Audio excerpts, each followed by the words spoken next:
Hey, everybody. Thanks for tuning in. I am your host, Jeremy Shere. The show is brought to you by Conversa, a podcasting agency that helps B2B brands start podcasts to connect with prospects, grow brand awareness, and create better content. My guest today is Steve Miller. Steve is a content producer at ServiceNow, which is a platform that helps enterprises streamline operations. And Steve is also the host of the ServiceNow podcast and involved in the production. So, Steve, welcome to the show. Thank you, Jeremy. It's good to be here. So tell us about the ServiceNow podcast. First, what is it called and what's it generally about? Okay, well, ServiceNow has several different people who have podcasts, but mine is called TechBytes. We are aimed at an audience composed of users and ServiceNow employees in an organization called the ServiceNow Community. And that's just a forum, a big forum for exchanging information, asking, answering questions, and so on. And so these are all experienced users of our product by and large. That's who it's for. Okay, got it. So, and you mentioned ServiceNow has multiple podcasts. Yeah, it's just people have started, individual folks have started podcasts on their own. I'm not sure to what extent they are official ServiceNow, but they are it's kind of like mine. It's just somebody decided to start it and off they go. Very cool. So tell us about how and why ServiceNow got into podcasting in the first place. Well, this podcast was started maybe 8 years ago. I wasn't here. I wasn't with the company when the thing got started. It was started by a very fun, dynamic lady named Suzanne Smith.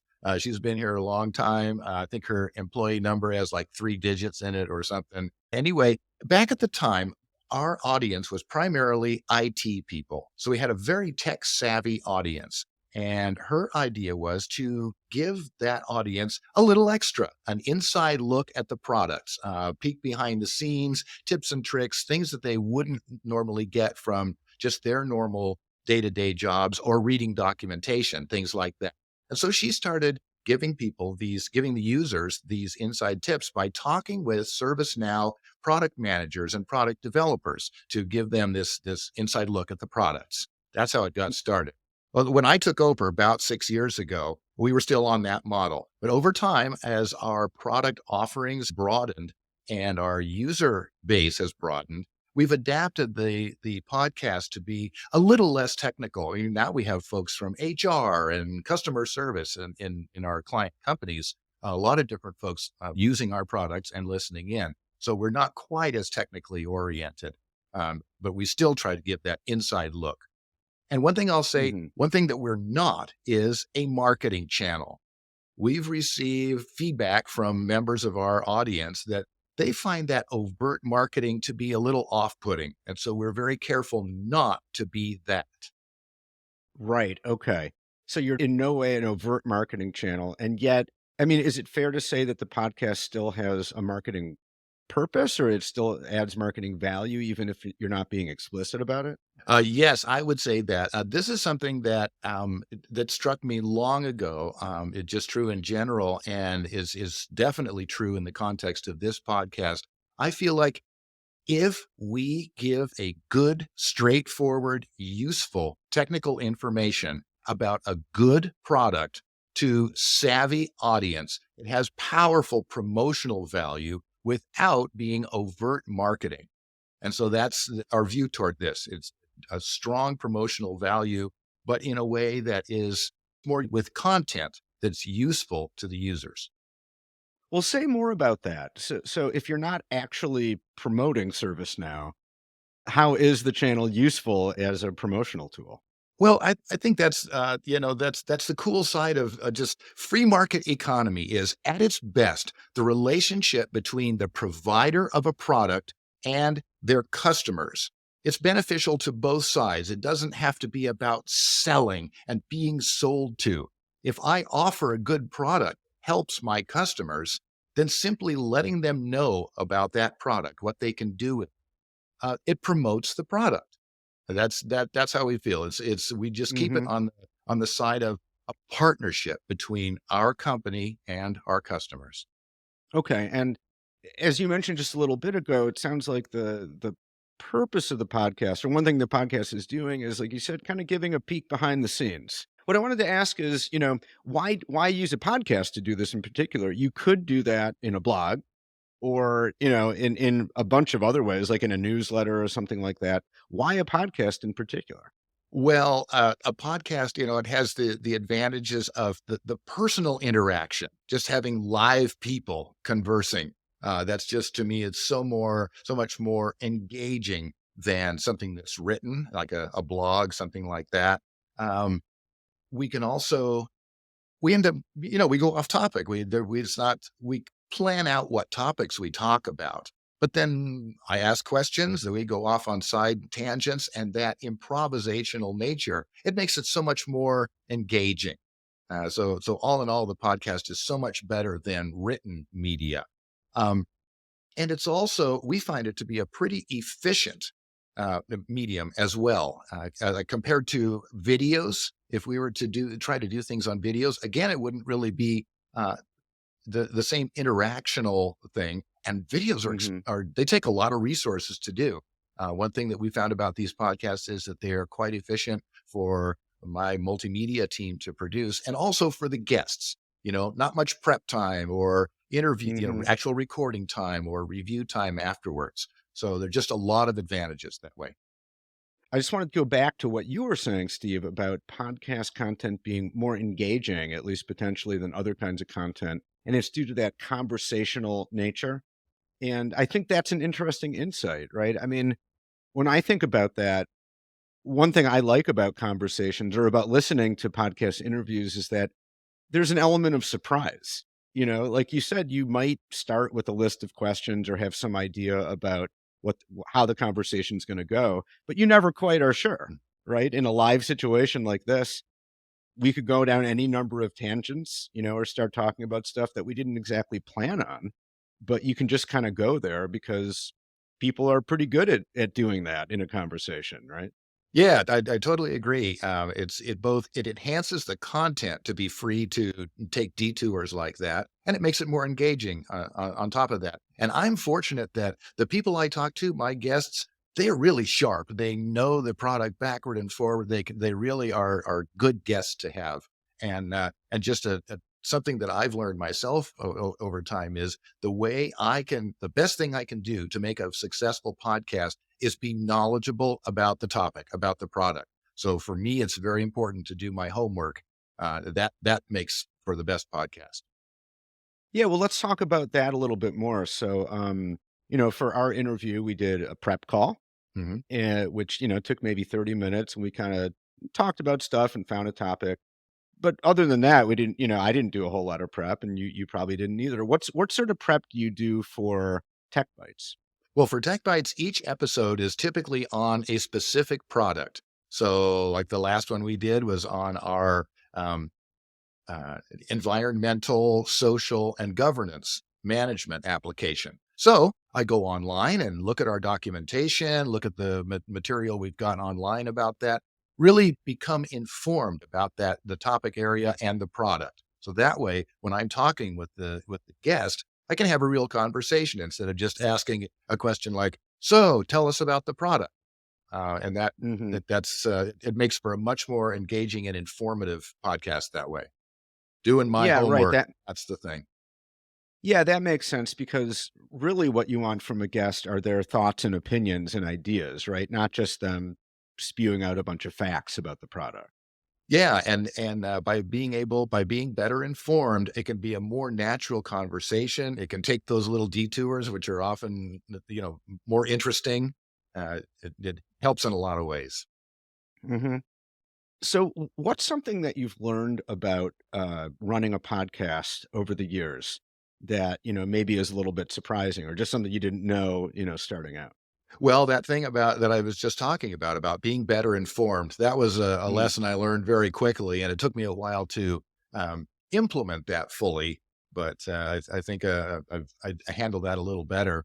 Another thing that that kind of evolved organically was I used to do podcasts just in little pieces. So I'd be on the air with the guest. Oh, we used to do them live, right? We had the little studio. Our Mhm. operations were in San Diego, and I would join the guest in the studio along with the audio engineer, and That was in the pre-COVID world. Then everybody went Mm, home, and so we started doing things online, learning how to do things remotely. That was a little bit of a challenge. Um, and the thing I started talking about was doing podcasts in little pieces. So I would it used to be I'd ask a question, how do you get started using this product? And then we'd stop after the answer to that question. Yeah, okay, you good? You need a drink of water? Not mm. anymore. Now we just do it straight through, one shot, and it works out so much better that way. It's really like two friends over a lunch table.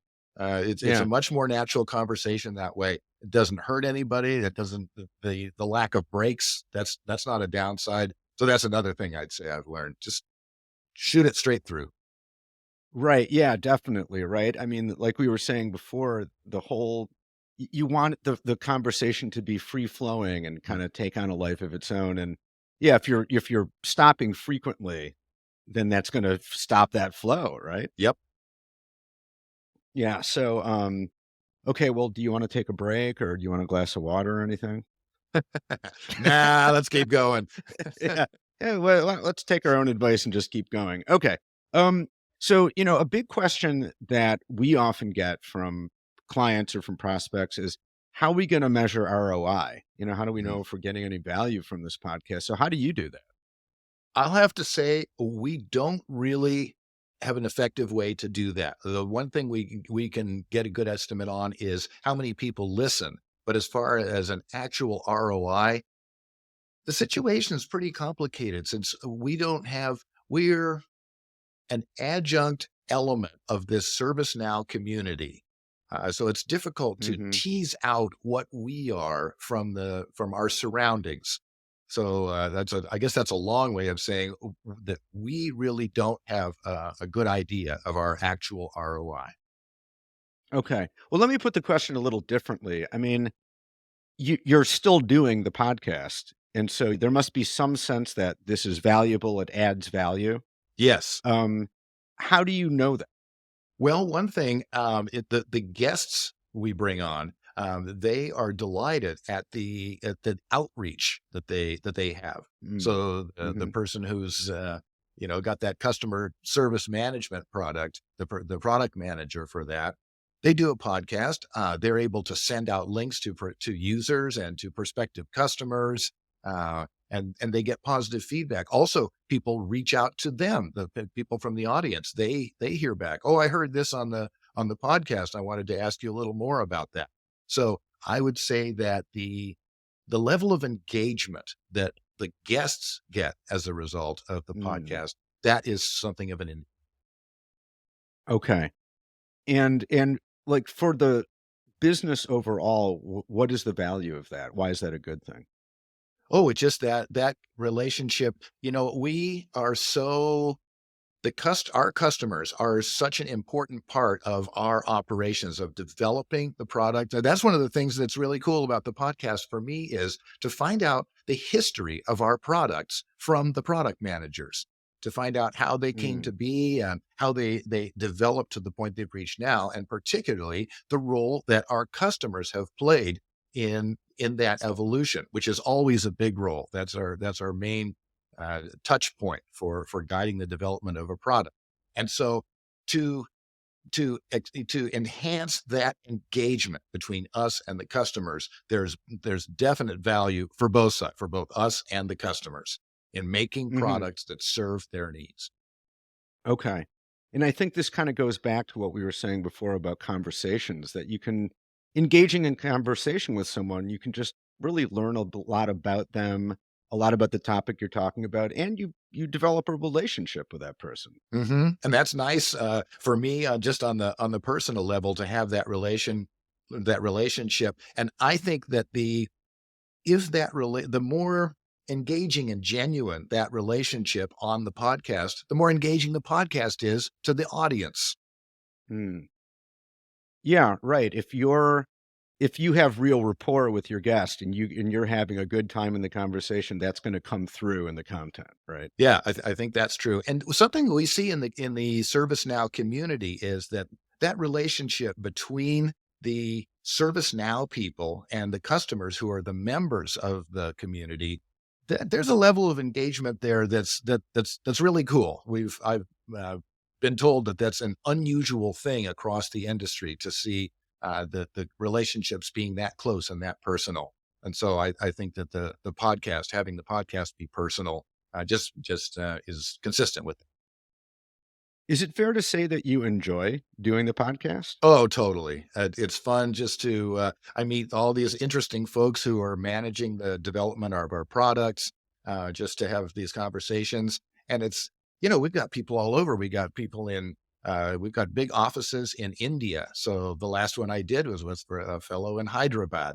We've got folks in Amsterdam and Tel Aviv and Dublin, all over. So it's fun Mm, just we're a very culturally cosmopolitan company. So just from that perspective alone, talking with folks from lots of different places, and then the different product areas, it's very educational for me, and I like that stuff. I got a nerdy streak, and so it mhm. interests me to learn about the products. So yes, I enjoy it a lot.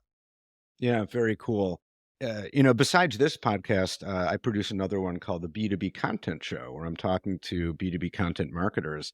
And I can say the same thing. It's really enjoyable talking to all these people who otherwise I'd probably never talk Mm-hmm, to and never mm-hmm. meet. And I learn a ton about B2B content marketing. And they're smart people. And it's just, I think it's having those conversations is beneficial in so many ways. And it is fun to do. It's the part of my work that I really enjoy that's really fun, you know? Mm-hmm. Yep, totally agree. Can't say that about all parts of my work, but but that part I can. So Steve, what would be your advice to B2B marketers around podcasting? If you just take a little step back from the overt marketing and focus on the relationship with your guest and your users and just convey useful information. Give them credit for being sharp and understanding. If I approach it like that, I've got some confidence that it definitely has some promotional value through something other than the conventional marketing channel. Yeah, that's a great advice, and I think you're 100% right. If you're a B2B marketer and you're doing a podcast, it's not about you, really. It's about your guests and the world of your guests. Mm-hmm. If you really stick to that and you develop those good relationships, then it pays off in the long run. Yeah, I think that's true. Well, thank you so much, Steve, for a great conversation. I really appreciate it. Final question: how can people connect with you? You can reach out to me through that community, and or just you would go on to ServiceNow.com and find that employee community, or you can just reach out to me at steve.miller@servicenow.com. Okay, great. Well, we'll put that information in the show notes. I know you're on LinkedIn as well, Hmm. correct? So we'll put your LinkedIn link in the show notes and a link to the podcast as well, so people can check it out. Well, actually, I should ask: is the podcast available to anyone who wants to listen to it, or just to the community? It's just in the community, but I think anyone can join the community. All you have to do is go on servicenow.com and go on the access the community and just register. I think you just put in your email address so basically, in that sense, it's open to anyone. Gotcha. Okay. Well, Steve, thanks again for a great chat. Really enjoyed our conversation. My pleasure. I had fun too.